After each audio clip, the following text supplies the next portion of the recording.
সেই ঘটনার নাম হলো গরুস্থানের ভূত। আর যারা আমার এই নতুন চ্যানেলে অংশগ্রহণ করতে চাও তারা অবশ্যই চ্যানেলটিকে সাবস্ক্রাইব করে দিয়ে আমাদের সঙ্গেই থাকবেন। গরুস্থানের পাশ দিয়ে গ্রামের ভিতরে যাওয়া আসার একটা রাস্তা ছিল।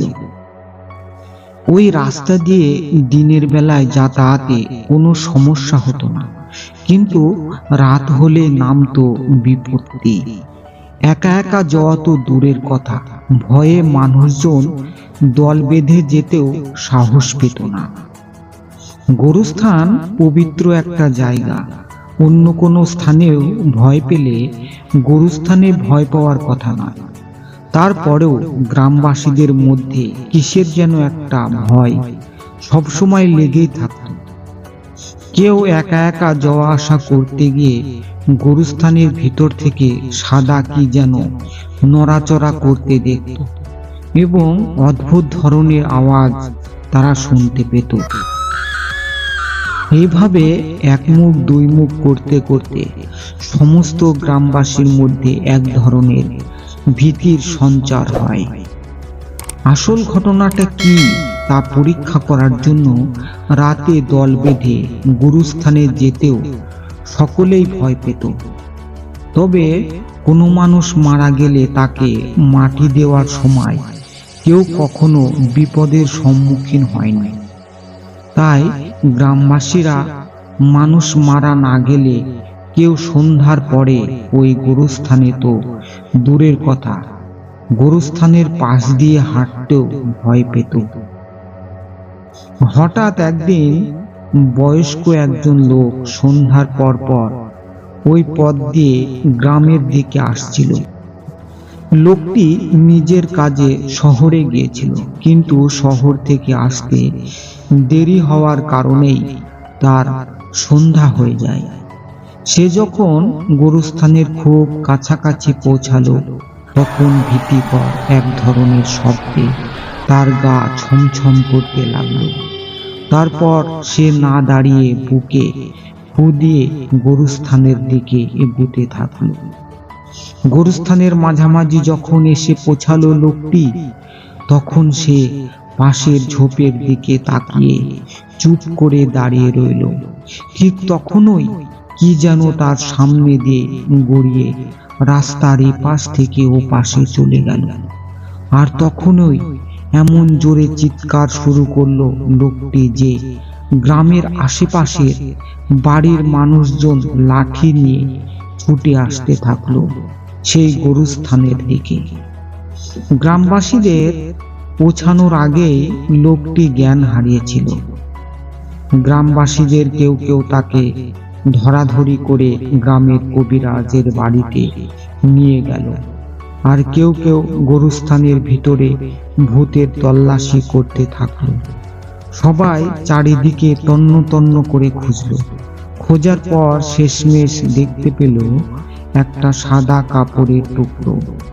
কাপড়ের টুকরাটা হাতে পাওয়ার পর একজন বলে উঠল, এই গরুস্থানে তাহলে কোনো ভূত নাই, এই কাপড়ের টুকরা দিয়েই মানুষকে ভয় দেখানো হয়।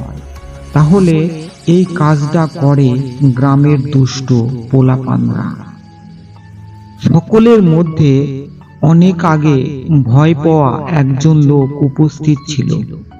সেও সাদা কাপড় দেখে এর আগে ভূত মনে করে ভয়ে দৌড় দিয়েছিল, তাই সে নিশ্চিত করে বলতে পারল ঘটনাটা। গ্রামবাসীরা গ্রাম্য মাতব্বরের কাছে উপস্থিত হলো। গরুস্থানের এই ভূতের একটা ব্যবস্থা করতেই হবে। ততক্ষণে ভয় পাওয়া লোকটির জ্ঞান ফিরেছে। সে তার সাথে ঘটে যাওয়া ঘটনাটি খুলে বলল সেই মাতব্বরের সামনে। এসব ঘটনা শুনে মাতব্বর সহ গ্রামের গণ্যমান্য ব্যক্তিরা রেগে আগুন হয়ে গেল। মাতব্বর নির্দেশ দিলেন 24 ঘন্টার মধ্যে যদি এই কাজের সাথে যারা জড়িত আমার সামনে হাজির হয়ে দোষ স্বীকার না করে তাহলে গ্রামের সব পাজি ছেলেদের ধরে আনা হবে এবং প্রমাণ হলে তাকে চিরকালের জন্য গ্রাম ছেড়ে তাড়িয়ে দেওয়া হবে। মাতব্বরের আদেশ শুনে গ্রামের সব পাজি ছেলের অভিভাবকরা তাদের বাড়িতে গিয়ে ছেলেদের অনেক করে বোঝালো। তাদের অভিভাবকরা বলল, বাবা, তোরা যদি এই কাজ করে থাকিস তাহলে এখনই স্বীকার কর। মাতব্বরকে বলে শাস্তি কমানোর ব্যবস্থা করা যাবে। আর যদি স্বীকার না করিস তাহলে প্রমাণ হলে এই গ্রামে আর চিরতরে ঢুকতে পারবি না। পরের দিন সকাল 10টায় মাতব্বরের দেওয়া 24 ঘন্টার আলটিমেটামের সময় পার হতে আর 1 ঘন্টা বাকি। গ্রামবাসীরা আস্তে আস্তে হাজির হচ্ছে, কিন্তু কোনো পাজি ছেলের দেখা পাওয়া যাচ্ছে না। সময় অতিক্রম হওয়ার ঠিক 10 মিনিট পর আলম আর তার 2 বন্ধু হাজির হলো মাতব্বরের সামনে। আলম হলো গ্রামের সবচেয়ে শান্তশিষ্ট ছেলে। তার বন্ধুরাও ছিল তার মতোই নিরীহ প্রকৃতির। গ্রামের কেউ তাদেরকে কখনো কোনো ঝামেলায় জড়াতে দেখে না। তাই গ্রামবাসীরা তাদের 3 জনকেই সব সময় ভালো ছেলে বলেই জানত। সেই 3 জন ভালো ছেলেকে মাতব্বরের সামনে উপস্থিত থাকতে দেখে গ্রামবাসীরা প্রথমে মনে করেছিল এরা হয়তো বিচার দেখতে এসেছে, কিন্তু সকলের ভুল ভাঙল যখন তারা স্বীকার করল যে গুরুস্থানের ভূত তারাই। তাদের কথা শুনে গ্রামবাসীদের আকাশ থেকে পড়ার অবস্থা। সবাই কানাঘুষা করতে থাকলো, এই বলে যে এমন ভালো ছেলেদের দ্বারা কি এই ধরনের জঘন্য কাজ করা সম্ভব। মাতব্বর সাহেব কোনো কথা বলছেন না। আলম ও তার বন্ধুদের বাবার মুখেও তালা লেগেছে। কিভাবে এই ছেলেদের শাস্তি দেবে সেটাও ভেবে পাচ্ছে না সেই মাতব্বর।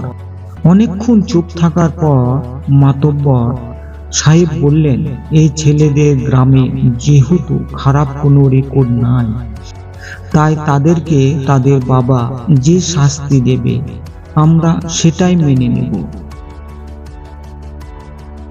পরের দিন সকালে আলম আর তার 2 বন্ধু এক জায়গায় বসে বসে ব্যথায় কাতরাচ্ছে।